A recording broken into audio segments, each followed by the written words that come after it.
Fala galera vascaína, eu sou o Thiago Fontes, falo direto de Brasília, Distrito Federal, trazendo mais um vídeo para o canal.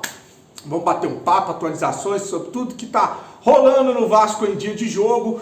Hoje a gente encara o Fortaleza em São Januário. É uma necessidade extrema de buscar essa vitória em cima de um adversário que vem cheio de problemas. Então a gente tem a obrigação sim de vencer o Fortaleza em casa, assim como tinha a obrigação de ganhar do Cruzeiro. São Januário, essa vitória ela tem que ser inegociável. Se o Vasco quer permanecer na primeira divisão, que é o primeiro objetivo, aí depois se vai para a Sul-Americana, se vai conseguir pré-Libertadores, aí é outro problema que a gente vai ver lá na frente. Mas se o Vasco quer permanecer na primeira divisão, tem que vencer os jogos em casa, independente de quem seja o adversário, tá? Bom, vamos trocar uma ideia. Antes de pedir para você deixar o joinha, o like, se inscreve no canal, que é importante para ele ser indicado no YouTube. Ativa o sininho, deixa uma mensagem que ajuda também, beleza? Eu recebi uma mensagem ontem de uma pessoa lá no Instagram falando que a inscrição dela saiu. Acontece, tem esse bug, dá uma olhada, de vez em quando o YouTube faz isso, aí sai as inscrições, dá uma olhada aí por isso você não está sendo notificado. Bom, eu vou começar, antes de fazer o pré-jogo, de trazer aqui as prováveis escalações, né, toda a situação, quem é que vai apitar, atenção para o cara que vai estar na sala do VAR, porque é um canalha, tá? Eu vou dizer para você já quem é, mas antes vou trazer dois assuntos aqui. O primeiro é referente ao Gabriel Lima. Lembra do Gabriel Lima, aquele CEO que saiu do Cruzeiro, que eu falei, é o cara que o Vasco está negociando, que vem para ser o CEO do Vasco, é o cara que foi importante no pedido de recuperação judicial do Cruzeiro. Pois é, saiu hoje no GE que as conversas com o Gabriel Lima esfriaram. Ele é carioca, diz que é vascaíno, e diz que o cara ficou chateado porque vazou informação que ele está fechando com o Vasco, sendo que ele acabou de pedir para sair do Cruzeiro. Muita frescura também, né? Muita frescura. Não sei o que está acontecendo, na verdade é essa, e aí o GE traz a informação que ficou distante aí. O Gabriel Lima e o Vasco está no mercado ainda em busca de um CEO. Cara, eu vou dar uma opinião aqui que às vezes eu tomo muita porrada por causa disso. Não tem nada a ver com política. Eu acho que é até uma união dos vascaínos se isso acontecesse. Por que o Pedrinho não chama o Léo esse ano, cara? Pô, mostra aí que os caras estão querendo se unir em prol do associativo, do Vasco, da SAF, para que a gente seja tocado aí e recuperar ou desfazer toda a sacanagem que fizeram com o Vasco. Chama o Leve, cara. Eu sei que tem muita gente que critica, muita gente vai me xingar, dizer que eu torço para candidato. Tô apoiando o Pedrinho, cara. Tô apoiando o Pedrinho, o grupo dele. Eu fui contra a entrada do grupo do Pedrinho, mas agora eu tô apoiando porque eu sou Vasco. Eu acho que o sentimento tem que ser esse. É hora de parar com essa vaidade. Chama o cara, pô. O cara, um advogado, um empresário bem sucedido, um cara que é advogado marítimo, condecorado, né, pelo governo americano, inclusive, dá palestras aí com relação a futebol, tem lá o certificado da UEFA. Chama o cara, pô. Faz aí uma parada junto, entendeu? Mostra que não tem vaidade, que o problema, todos estão focados em resolver os problemas do Vasco. Acho que seria legal, seria até unir parte da torcida aí, se houvesse essa união aí, tá? Minha opinião, sei que vai ter gente me xingando, mas já estou acostumado com isso. Nunca deixei de dar minha opinião por causa de opinião dos outros, não. Bom, então tá aí a situação do CEO que provavelmente não vem mais. Ainda tem um detalhe, né? Um advogado bem sucedido, um cara que conhece muito de lei, então seria legal aí para esse processo aí de pedido judicial, de recuperação judicial. Sobre o atraso do pagamento do RCE, que eu tô falando aqui de recuperação judicial, né? O juiz despachou aí, deu 10 dias para o Vasco fazer o pagamento, tá? O Vasco tem 10 dias para pagar o RCE, tá, beleza. O Botafogo atrasou, o Cruzeiro atrasou, eles saíram do RCE, entraram com pedido de recuperar extrajudicial, inclusive o Cruzeiro, para poder sair do regime centralizado, mas tem que pagar. Porque se nesses 10 dias o Vasco não pagar, corre um risco muito sério de execução e penhora. É tudo que a gente falou que não deve acontecer, que acontecia com o associativo e que não fazia, que impedia o Vasco de andar, de caminhar. Era grana que era bloqueada na justiça, que não dava para pagar salário, era grana de patrocinador, era grana de venda de jogador, era grana de direito de televisão, e isso entrava, acaba com tudo. Ah, mas foi só o associativo chegar. Meu amigo, tem um pinguinho de discernimento. É como o Pedrinho falou, a SAF do Vasco está falida.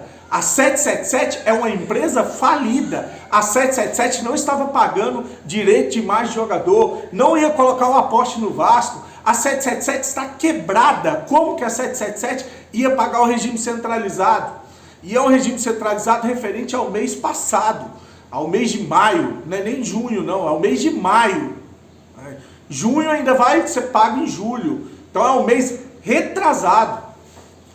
Então, vamos ter um pouquinho de discernimento, cara. A 777 tinha que sair do Vasco, isso é uma quadrilha, é um grupo de estelionatários quebrados, falidos, e o Vasco estava, como o SAF, estava falido, e o associativo está tentando recuperar depois de tanta sacanagem que foi feita com essa gestão do Salgado e essa maracutaia que foi a venda do Vasco, tá? Então, tem que pagar. Agora vai ter que se virar 10 dias para pagar, senão volta o inferno das penhoras, aí trava tudo, aí esquece que aí não anda, tá? Tô fazendo a edição do vídeo aqui, acabou de sair informação que o Vasco pagou a parcela em atraso do regime centralizado, tá? Então, tá tudo certo com o RCE, parabéns Pedrinho, segue o vídeo aí. Muita gente tá torcendo para dar errado, muita gente tá torcendo contra.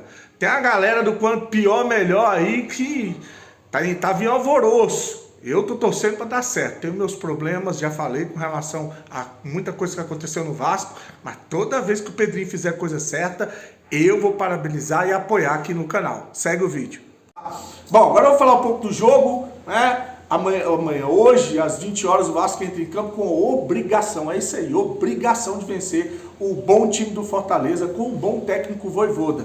De olho no Marinho, né? O Marinho, no último jogo, fez um gol no Vasco logo no início do jogo e depois entregou, fazendo pênalti lá na área do Fortaleza, aqueles 3-3 foi para pênalti, a gente classificou em cima do Fortaleza. A provável escalação do Vasco tem Léo Jardim, PH, Michael, Léo e Piton. Michael e Léo, a dupla tá de volta. Isso que é o que eu falei. Assim, não agrada, não agrada. João Vitor tá machucado, não tem outros zagueiros. Só que agora a gente tem volante, né? O Hugo Moura, o JP vão ser aí jogadores no meio de campo. Acho que eu ainda colocaria o Cocão também e o Payet, tá? Mas Hugo Moura, JP e Payet. E no ataque, Adson, David e Verratti. Quero falar uma coisa aqui. Payet e Verratti, os dois não recompõem, apesar de que o Verratti está correndo pra caramba. O Verratti tem sido fundamental nesse time do Vasco aí. Se não fosse ele, a gente já estava lascado, viu? O Payet e o Verratti, eles têm que ter mais liberdade, então que o Adson e o David corra por eles, que o Adson e o David tenham uma função defensiva. Ó, tá, no meio da gravação chegou uma porra de uma mensagem que bloqueou aqui a gravação. Mas voltando aqui, se o Verratti e o Payet, eles não correm, o Adson e o David vão ter que se virar para recompor, voltar para cobrir as laterais, o meio de campo. Então eles têm que ter função defensiva para que o Payet tenha mais liberdade. Por mim, o Payet jogava mais à frente e eu jogava só com 2 atacantes, mas com o Adson e o Verratti, por exemplo, né? Mas como esses técnicos gostam desse esquema com 3 atacantes, vamos lá, que o Adson e o David voltem para fazer essa cobertura. Já no time do Fortaleza, João Ricardo é o goleiro, Tinga, Brits, Tite e Bruno Pacheco. Hércules, bom jogador esse Hércules, viu? Volante. Pedro Augusto e Pochettino. E no ataque, Marinho, Breno Lopes. Lembra do Breno Lopes? Aquele que estava no Palmeiras lá, que era reserva, que falaram muito que vinha para o Vasco, acabou não vindo, que o Alexandre Matos queria trazer para o Vasco. É titular hoje. E o Lucero, bom jogador esse Lucero também. O ataque do Fortaleza é um ataque bom, viu? E o Fortaleza que tem uns desfalques importantes, por exemplo, Moisés, excelente jogador, Moisés está fora. O Martinez, o Caleb, o Zé Edson e o Pedro Rocha estão no departamento médico. O Kevin está com a seleção venezuelana e o Pikachu está suspenso. Então, esses são os desfalques do Fortaleza para encarar o Vasco hoje às 20 horas. O juiz é o Matheus Delgado, esse eu não conheço, é o juiz da partida. Agora o VAR é um velho conhecido do torcedor vascaíno, esse canalha do Rodrigo Guarizo. Por que canalha? Várias vezes esse cara prejudicou a gente estando no VAR. Vou lembrar de algumas para você. Jogo entre CSA e Vasco, acho que 2019, ele deu um pênalti, ele não deu um pênalti claríssimo para o Vasco, tá? O cara mete a mão dentro da área. Jogo entre Vasco e Bahia, que é aquele escândalo lá que teve pênalti que ele estava no VAR, ele não chamou para o juiz ver. Teve a agressão ao Benítez, né, que o cara dá um bicudo no Benítez, ele não chama para o jogador ser expulso. E teve o Vasco e Atlético Paranaense, lembra que o Ribamar fez um golaço, ele chamou, ninguém estava nem, a bola já ia rolar, ele chamou o árbitro para marcar uma falta na origem da jogada do Bruno Gomes, que nem foi falta, e anulou o gol aí do Ribamar. Então esse cara sistematicamente vive prejudicando o Vasco estando na sala do VAR.